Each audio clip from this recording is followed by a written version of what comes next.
a tag going around called the Mid-Year Book Freakout tag. I know this came out, I think it was last year, but I didn't get around to it, and by the time I thought about it, it was no longer mid-year and seemed kind of redundant to do it. But this year I'm on time. It's just now officially summer. We actually have sunshine today. Storm's on the way. But I thought I would go ahead and tackle this one for a change. So there are 15 questions, and I'm just going to go ahead and jump in. First one is, what's the best book you've read so far in 2019? For that, I would have to pick Pride and Prejudice by Jane Austen. Just a fantastic classic. So glad I finally got around to reading it. I loved reading about Elizabeth Bennet and Mr. Darcy, and watching their relationship develop after a very rocky start of, preconceived ideas about each other, and the pride getting in the way. I like the side stories of the sisters and Mr. Bingley and Parson, which was just hilarious. But I really, really enjoyed this. Very accessible classic, and I'm looking forward to reading more of Jane Austen. Second one is, what is the best sequel you've read so far in 2019? And for that, I picked John Scalzi's Head On. This is the sequel to Locked In, and it's basically set in like a near future where people are suffering from a syndrome called Hayden syndrome, which sort of locks them inside their body. They can't move, they can't communicate. They're just sort of almost paralyzed in a vegetative state, but their mind's still working. So the only way they can communicate with the outside world is to be hooked up to machines, and then they can access these things called threeps, which are robots that they can move around in and experience and interact with the outside world. Or they can hook up into the aggregate, which is sort of a virtual reality world for Hayden syndromes. So it's sci-fi, but there's also a mystery going on. We have a murder mystery, and one of our detectives is a Hayden patient. So he moves around in a threep, and he goes through several threeps because he keeps destroying them. But really good mystery, really good sci-fi, and the world building is just fantastic. I highly recommend the series. I would start with the first one in the series, or the prequel even more so, because that really explains Hayden syndrome in detail. Number 3, what's the new release you haven't read yet, but want to? And that would have to be Teeth in the Mist by Dawn Kurtagich. This is their third novel release. It's basically horror. I haven't gotten a copy of this only because I plan on picking up at Barnes & Noble, and for me it's just very difficult to go back in there since being laid off. I've only been in there once in over a year now, so I just have to get myself to go back in there and pick up a copy. But it's basically about a haunted mill house built in the 1500s, and we follow events surrounding this house and 3 women during various times in history, and it's sort of all linked up to some unholy pact that took place around the time this mill house was built. The book is filled with visual imagery that the author has put in herself. She usually has something along that lines in all of her books, which really makes it very interesting visually to look at, so it's not something I would listen to as an audiobook, but I'm definitely looking forward to picking up a copy. My only question is why that cover? Although it is intriguing, this sort of upside-down world with this woman seemingly floating there, I would think something with a haunted house would have been probably more appropriate. Number 4, most anticipated release for the second half of the year. I actually don't have an answer for that. I tend to not look too far in advance of releases coming out, so I don't pre-order things and stuff. It's sort of like when it kind of falls within my radar, then I will look into whether I want to read something or not. But I don't have anything for this particular question. Number 5, what is your biggest disappointment? For that, that would be Megan Chance's The Visitant. This is a Venetian ghost story, which I thought failed. It didn't really bring about the atmosphere of Venice to me too much.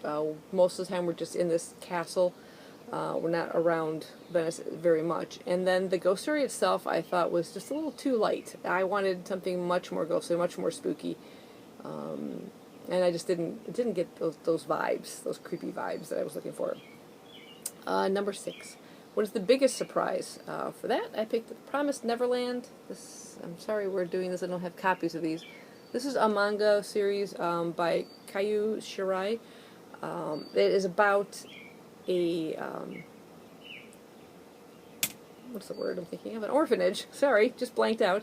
An orphanage that these children live in and are raised by a figure they refer to as mother. Very caring, very happy place. They're generally there till they're about 12, when then they are moved on to their forever home. They have these tests they do every day to check their skills and everything. But there's some underlying surprise you find out about the orphanage that I did not see coming and totally freaked me out. So that would be my biggest surprise. Number 7, what's your favorite new author, either debut or new to you? Yeah, that would be Jane Austen. Yes, yeah, a little late to the party here, but yeah, that would be my favorite new to me author. Number 8, newest fictional crush. I don't have real life crushes. I certainly don't have fictional crushes. Number 9, newest favorite character. For that, I'm going to pick Jordan O'Neill from a book called Upside Down. I think I have a picture of it here. I do not have a picture of it here. Oops, my bad. Anyway, Jordan O'Neill from Upside Down. This is a character with many labels.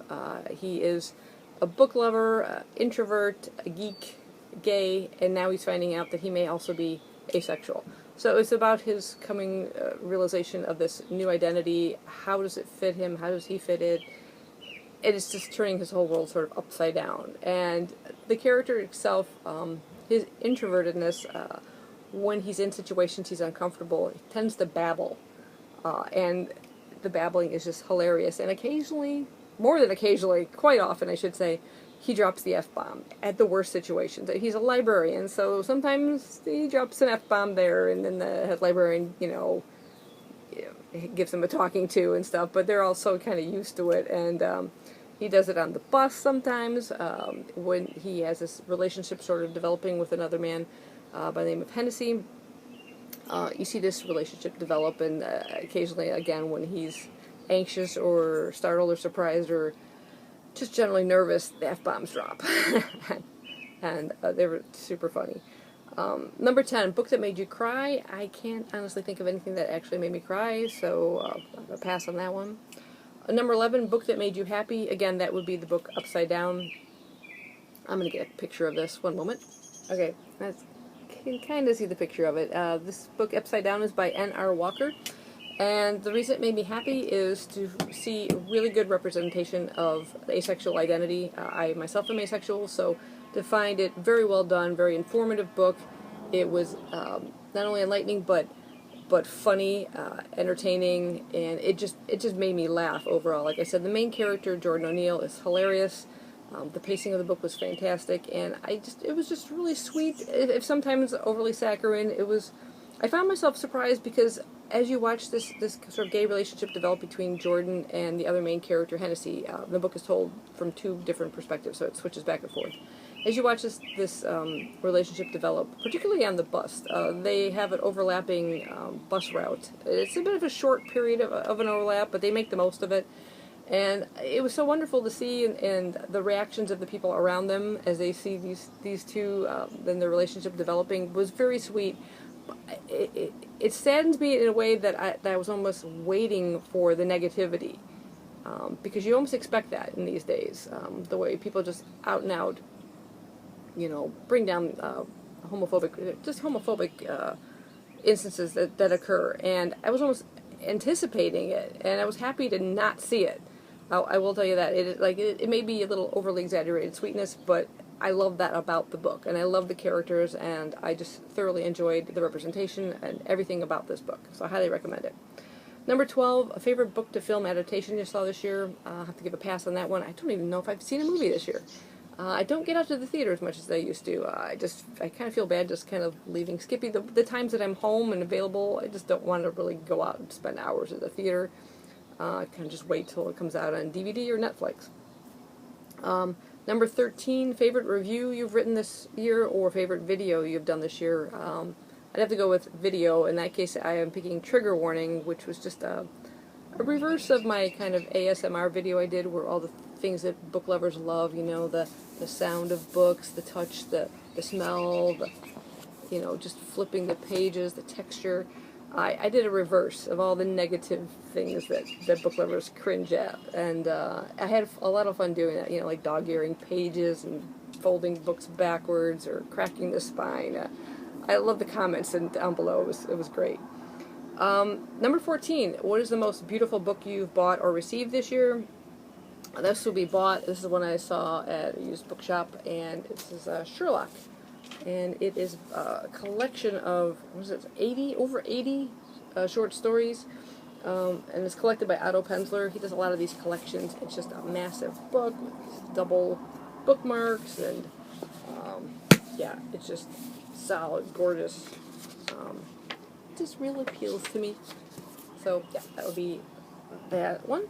And for number 15, the final question is, what books do you need to read by the end of the year?